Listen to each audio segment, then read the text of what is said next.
حضرت علی رضی اللہ عنہ نے اپنے دونوں بیٹوں کو دروازے پر کھڑا کیا اور کہا کہ اے حسن و حسین، تمہارے ہوتے ہوئے اس دروازے سے کوئی نہ گزرے۔ کس نے کہا ہے صحابہ کی آپس میں دشمنی تھی؟ کس نے سبق پڑھایا آپ کو؟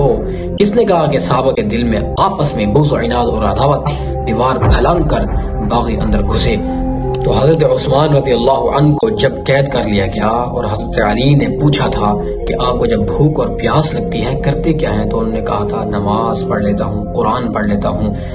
مزید اگر ڈیٹیل سے دیکھنا ہے پچھلی ویڈیو کے اندر چلے جائیے۔ اور حضرت عثمان رضی اللہ عنہ ان کی شہادت کیسے ہوئی؟ قرآن کی تلاوت کرتے ہوئے ہوئی۔ حضرت علی رضی اللہ عنہ نے اپنے دونوں بیٹوں کو دروازے پر کھڑا کیا اور کہا کہ اے حسن و حسین، تمہارے ہوتے ہوئے اس دروازے سے کوئی نہ گزرے۔ کس نے کہا ہے صحابہ کی آپس میں دشمنی تھی؟ کس نے سبق پڑھایا آپ کو؟ کس نے کہا کہ صحابہ کے دل میں آپس میں بغض و عناد اور عداوت تھی؟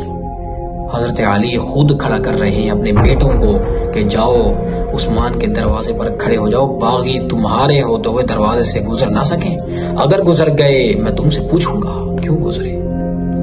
اور یاد رکھیے ان کے ہوتے ہوئے کوئی باغی وہاں سے نہیں گزرا، دیوار پھلانگ کر باغی اندر گھسے اور حضرت عثمان کو نیزہ پیشانی پر مارا۔ اس طرح ان پر یک بعد دیگرے وار کیے، پیچھے گرے اور اس کے بعد قرآن کی تلاوت چل رہی تھی اور یہ الف لام میم پہلا پارہ سورۃ البقرہ کی آیت فَسَيَكْفِيكَهُمُ اللَّهُ وَهُوَ السَّمِيعُ الْعَلِيمُ۔ ان قریب اللہ ان ظالموں کو کافی ہوگا، ان قریب اللہ ان ظالموں سے حساب لے گا۔ وَهُوَ السَّمِيعُ الْعَلِيمُ، اور اللہ سننے والے ہیں، جاننے والے، اللہ کو سب پتہ ہے۔ صبغۃ اللہ، خون کے رنگ میں جو رنگ آ گیا یہ اللہ کا رنگ ہے۔ قرآن کی تلاوت کرتے ہوئے جو دنیا سے جا رہا ہے خون آلودہ ہو کر جا رہا ہے، یہ اللہ کا رنگ ہے۔ صبغۃ اللہ ومن احسن من اللہ صبغۃ ونحن له عابدون، اور اللہ جس کو رنگ دے اس سے بہتر کوئی رنگ نہیں۔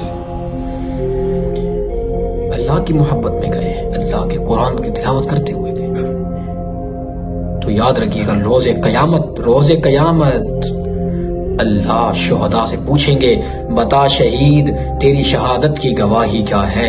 کوئی شہید ایسا ہوگا جس کی شہادت کی گواہی احد کا میدان دے گا، کوئی شہید ایسا ہوگا جس کی شہادت کی گواہی بدر کا میدان دے گا، کوئی شہید ایسا ہوگا جس کی شہادت کی گواہی حنین کا میدان دے گا، کوئی شہید ایسا ہوگا جس کی شہادت کی گواہی خیبر کا میدان دے گا، کوئی شہید ایسا ہوگا جس کی شہادت کی گواہی کربلا کا میدان دے گا، کوئی شہید ایسا ہوگا جس کی شہادت کی گواہی مسجد نبوی کا مصلی دے گا، اور کوئی شہید ایسا ہوگا جس کی شہادت کی گواہی خود قرآن دے گا۔ وہ کون شہید ہے جس کی شہادت کی گواہی مسجد نبوی کا مصلی دے گا؟ وہ حضرت عمر رضی اللہ تعالیٰ عنہ ہے۔ وہ کون ہے جس کی شہادت کی گواہی خود قرآن دے گا؟ اللہ پوچھے کیا عثمان تیری شہادت کی گواہی کیا ہے؟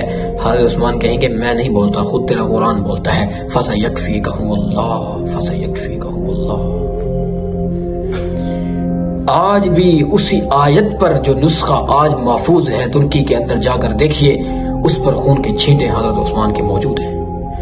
یہ قرآن گواہ ہے۔ یہ تھی حضرت عثمان کے قرآن سے محبت۔ عرض کرنے کا مقصد یہ ہے کہ قرآن کو سینے سے لگائیے، دنیا اور آخرت کی کامیابی آپ کے قدم چوم لے گی۔ قرآن ایک ایسی کتاب ہے جو اس سے دوستی لگاتا ہے۔ جس طرح قرآن آسمان سے آیا ہے، اس طرح جو انسان اس کے ساتھ لگ جاتا ہے اور دوستی لگاتا ہے وہ بھی آسمانوں پہ پہنچ جاتا ہے۔ اس کی شان، اس کی عظمت آسمانوں کو چھوتی ہے۔ اللہ سے آخر میں یہی دعا ہے کہ اللہ قرآن کی سچی محبت ہمارے دلوں میں پیدا فرما دے اور عامل قرآن بھی بنائے، قاری قرآن بھی بنائے۔ تلاوت قرآن روزانہ کیجیے، جتنی ہو سکے کیجیے۔ اللہ عمل کی توفیق نصیب فرمائے۔ وآخر دعوانا ان الحمد للہ رب العالمین۔